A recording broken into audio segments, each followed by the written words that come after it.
علم ضد جهالت است و نادانی از خاصیت‌های تاریکی است. زمینه نوی ملی باید باشد. پیدایش این ایده از کجا بود و آن به جامعه چه نفع خواهد داشت؟ هر یک مملکت در برابر داشتن یک مرکزی ملی خود، یک دانشگاه ملی خود یا یک اکادمی علمی ملی خود در برابر اون بازه ملی کلی دارد و این سیستم ما یکی از زمینه‌های بازه کلی ملی میشود.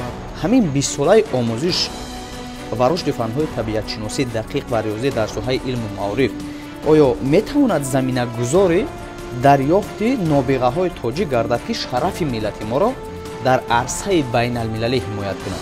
خود در حیرت میمونم یه وقتی چنین نابغه‌هایی که ما داریم الان مکتبخوان هستند یا اینکه در زینه‌های یکم دوم کورس‌های دانشگاه‌ها میخوانند.